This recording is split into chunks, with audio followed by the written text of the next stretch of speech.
We finally got some excitement injected into the French Open. We have a tournament here, folks, and a lot of that excitement comes from the Djokovic versus Cecchinato match from this morning. I want to talk about that. I also want to talk about Thiem versus Zverev. But first, I wanted to relate a small anecdote. My son and I were sitting in the living room this morning. My son's 5 years old. And I was watching the Thiem versus Zverev match. I've been wanting my son to get into tennis, but I don't want to force it on him. I want it to happen organically. Well, I was watching the Zverev versus Thiem match and had not taken my son to school yet. He was eating breakfast, and I was getting worked up about a few of the points. And my son starts to get into it, starts to watch the match. He started to take a liking to Zverev, and before you know it, there we were, rooting for different players and having a great time. But I think this was the moment where he became engaged. I think he's interested in the sport. And we're going to get out the rackets and go down to the courts and get him starting to hit a tennis ball, which is going to be so much fun. For those of you who are interested, I am open to him hitting a two-handed backhand to begin with.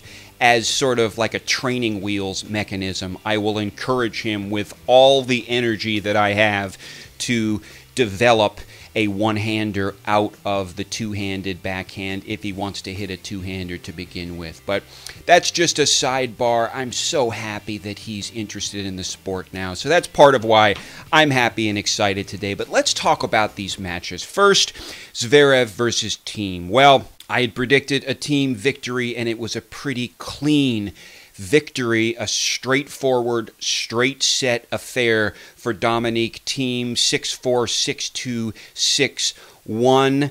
Thiem was serving well. He was hitting all his ground strokes very, very well. The backhand slices are so key to Thiem's game, and they were really tripping up Zverev, who's a tall guy, and those slices will tend to bounce lower and they'll come over the net lower, and that can really cause problems for the tall players, and that was working today for Thiem.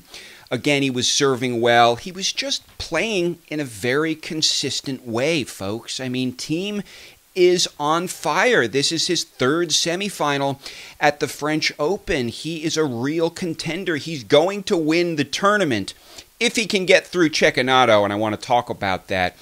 Well, a few of you may believe that this was something of an easy match for Thiem because Zverev apparently had an injury. Zverev had, of course, competed through 3 consecutive 5-set matches before he had to deal with Thiem. So there was a lot of wear and tear on Zverev. Apparently, he started to have a hamstring issue in the match with Thiem, and he was kind of grabbing it. And after the match, he said that he really couldn't serve and that it was impossible for him to win the match under those conditions. Interestingly, he served and volleyed a couple of times, and I thought that was sort of an act of desperation. Apparently, John McEnroe said that Zverev should do that more often. It was actually working for him. It's a little sad that the serve and volley has become a mere act of desperation. But when they use it, when the players actually do something like that, Djokovic did it a bit today, it will often work. Certainly, serve and volley can be part of the game of tennis in a little more of a substantial way than it is now. I mean, it's seen as sort of a dead style of play. McEnroe had a point. At the very least, it should be something more than an act of desperation. That's what I believe. But listen, with respect to Zverev's injury, I had a little discussion on Twitter with some friends, and some people were talking about the injury as a serious problem, and that, you know, the injury essentially explains why Thiem won. I don't think I would go that far. The first thing I would say is, don't you notice a trend that when professional tennis players start to lose really badly, they begin to complain about things that are going wrong? In the first set against Cecchinato, Djokovic, I think, was complaining about his neck. Oh, the neck isn't going.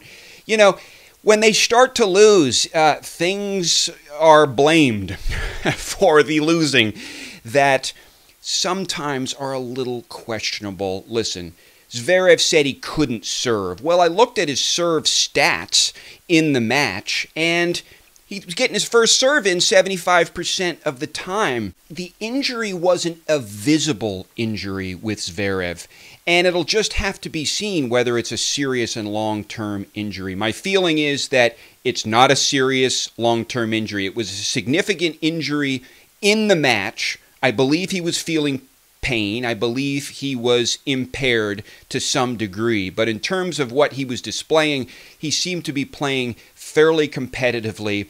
He didn't seem to be obviously impaired in anything he was doing. There wasn't any excruciating pain. I think Thiem would have won whether Zverev had a hamstring problem or not.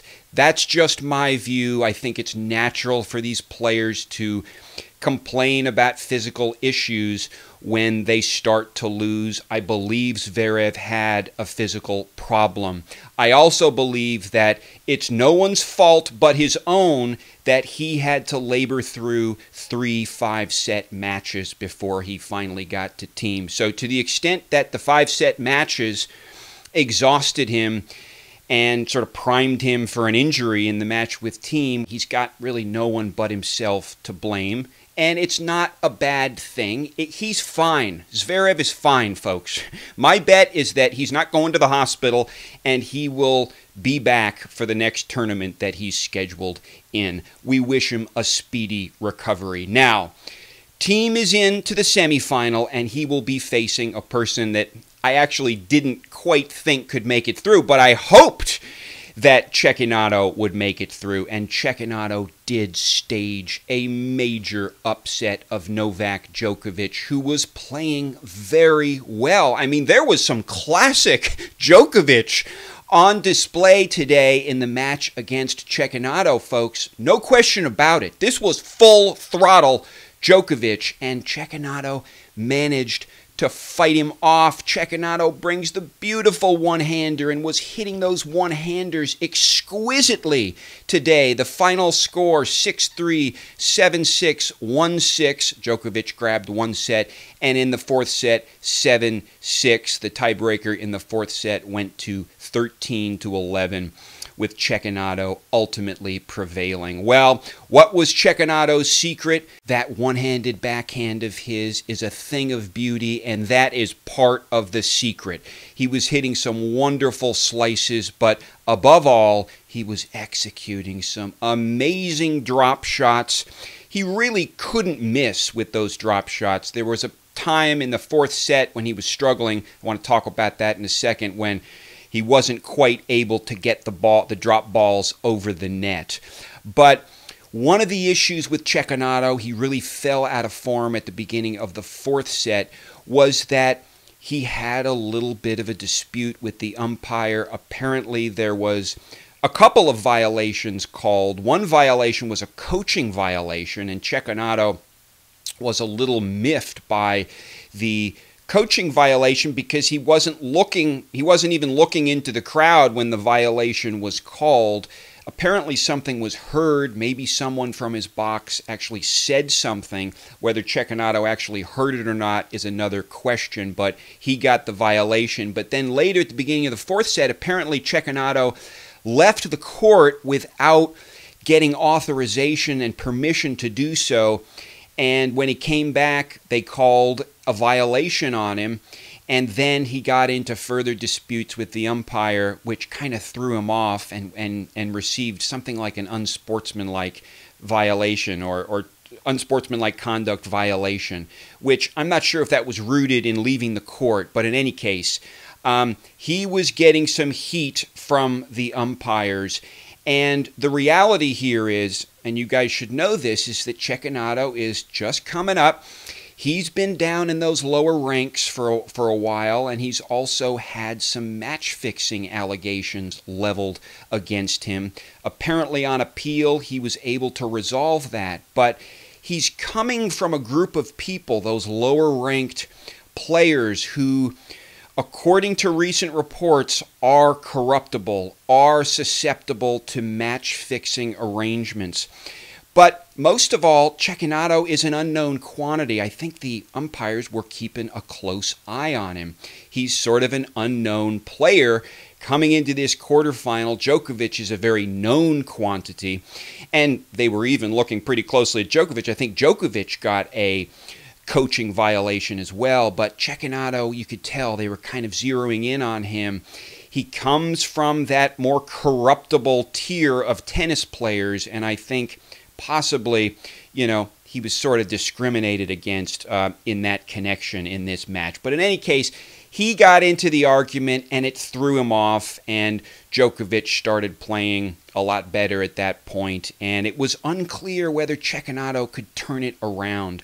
So in the fourth set, however, Djokovic started missing his backhands, and Cecchinato exploited the opportunity, took Novak into the tiebreak, and the tiebreak was just neck and neck for a long time. An immense amount of credit must go to Cecchinato for this match and for his win here today. And now we have some semifinals. Well, we don't have the semifinals quite teed up yet, but we know one thing. 2 of the 4 players in the semifinals will have one-handed backhands. Now, isn't that a wonderful equality and balance? That's the way it should be. Remember, one-handers are the minority at this point. It's also widely believed that the one-hander presents special problems on clay in particular as a result of the high bounces. It's thought that the two-hander is better at coming over the high bouncing shots. But you know what?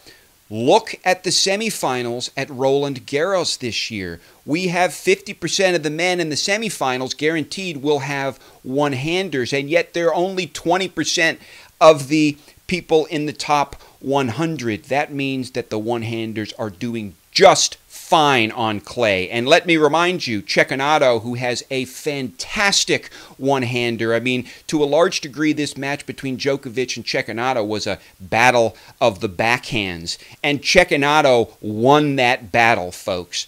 So that was wonderful to see. Cecchinato is an exciting player, and I'm a little bit conflicted going into this semifinal between Thiem and Cecchinato. I don't think it's very controversial to say that Thiem holds the advantage going into this. But you know what?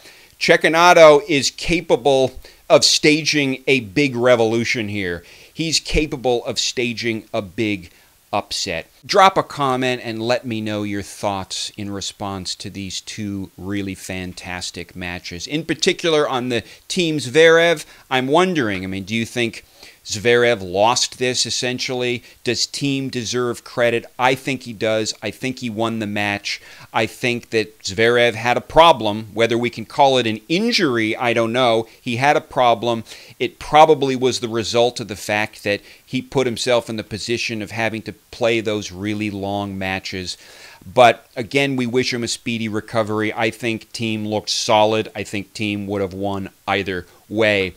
On Djokovic versus Cecchinato, gosh, there's so much to talk about there. What if we're in a position now where we can at least ask the question, what if Cecchinato is in the final against Nadal? And what if Cecchinato levels Nadal? Now, that's something to think about. I will tell you this, having watched Cecchinato for a while now, he is capable of winning this tournament. He has all the weapons that are necessary to win this tournament. Go back and watch the Djokovic match. Go back and watch some of his other matches. He has what it takes to win this tournament. The only question is whether he will be able to sustain and maintain that level and even improve a little bit over what he did today with Djokovic. I think he'll need to improve just a little bit if he wants to get by Thiem. But even if Cecchinato is into the semifinal, loses into the semifinal, I do think that he is a player to really be reckoned with. We're going to have to take him seriously. He's a torchbearer. I love him. Give me your comments. So much exciting tennis to come. Subscribe. Give the video a thumbs up. Signing off from Boston.